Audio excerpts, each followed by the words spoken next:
I've had to use that because a client of mine had already set the thing up. And, have you any thoughts of the comparison between using Joomla and Shopify? Not personally, no. I've sort of got a bit of a dive on that at the moment. So I've seen sites that have done well in Shopify and their core function is that it's a shop, and then the blogging functionality and things like that supplied by Shopify is somewhat limited, but they've also got a plugin ecosystem that can help with that. On the other side, if your site's not primarily a shop, then the other way of doing it is to do it in Joomla and build into with a Joomla shopping cart. So I've got two sites at the moment I'm trying to sort out my Shop installation on.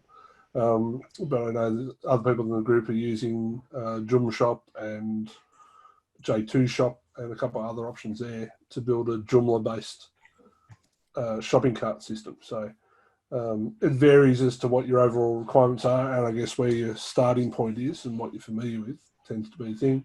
Unfortunately, last year I had to do a WordPress deep dive with WooCommerce and worked out that as much as you can install WordPress out of the box, you can't really install WordPress out of the box and have it do everything under the sun unless you've got a reasonable programming language knowledge level. And I see a few people, Jared, particularly sniggering there at that. Reasonable. Was that reasonable? Just adding to that, there is Shopify Lite. So if you've got a client who literally only has a couple of products but needs that shopping cart or PayPal button type experience, you can use Shopify Lite. It's $9.95 a month. I think it works out about 16 Australian a month. And it's a really good option if they don't have the capacity to go to a full e-commerce.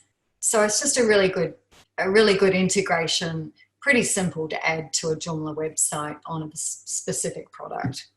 What happens and if they they can grow? add to Facebook as well. So, you know, I'm not advocating that we don't get, you know, e-commerce sites, but when they don't have the budget to buy a whole e-commerce solution, that's a very good solution for them. Yeah. I've built with, PayPal buttons in Joomla for small shops. We've What had was that again? success. Sorry. I just built small PayPal buttons for small shops True. in Joomla. Yes. We've found Shopify to be good If there's only a few. with clients that generally want to do it all themselves, and their shop is rather small, and they can sort of just handle their own small online shop and get the job done. That's been successful for them, and it, I suppose a little bit it sort of keeps them concentrating on doing their shop thing, which is probably what they really should do, and we can do the website building and all that kind of stuff and the marketing around it, and it makes the differentiation of who's doing what fairly easy from that point of view. See, with shopping carts, depends on what they're trying to achieve. If they're trying to integrate a full product management system and e-commerce system together, well, then they're looking at some of the units that are $75,000, $80,000. However, if it's just a simple cart, Shopify will do it. Open Cart will do it. If you've got some more, Open Cart will do it if there's more integration you want backwards and forwards between your.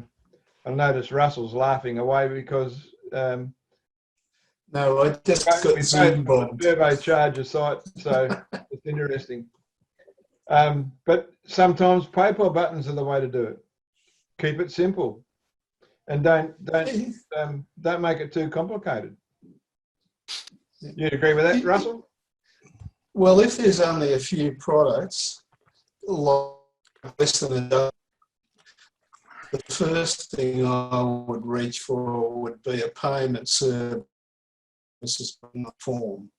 If there's anything over 100 products, maybe third-party shopping solution.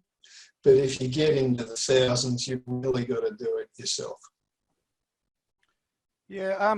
My, You also get where customer starts with 5 products. I've got one customer for years old now, started with about 5 products, and they've got nearly 5,000 products now. If they'd started with the approach they only needed something small, they would have been questioning why we had to rewrite their site again for them, for instance, with no forethought to the future. I find if you want to use some, this is me, my opinion is Jada Store just in a straight vanilla install without changing too much at all, not styling. Doesn't add to the cost at all that way.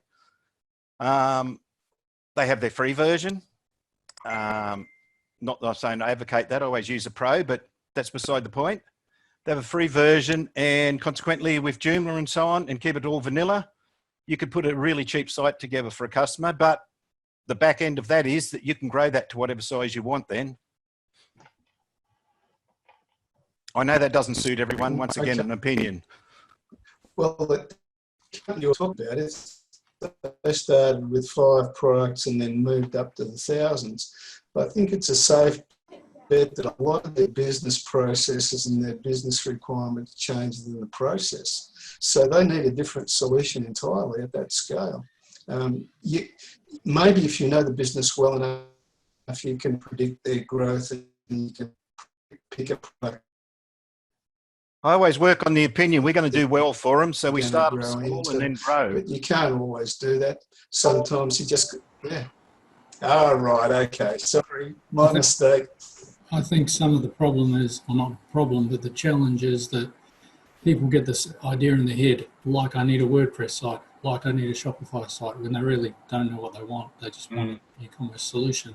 So it's not one size fits all, but you have to take into consideration that they'll accept or not accept a pitch or a proposal based on a solution that they're comfortable with. And if they think that Shopify is the bee's knees because someone that they know has already implemented a Shopify site and it's so easy, well, Shopify are great marketers, like WordPress are great marketers, better than Joomla. And that's why they've got a higher market share than. And so, yeah, it's not one size fits all in any case. That's true, Stuart. I mean, we primarily try to push Joomla, but obviously we're not going to pass a customer off if they want to use Shopify or they want to use WordPress. At the end of the day, we'll use what they want to use. Yeah, then it gets back to what they're going to control it with, whether they're going to tie back in with their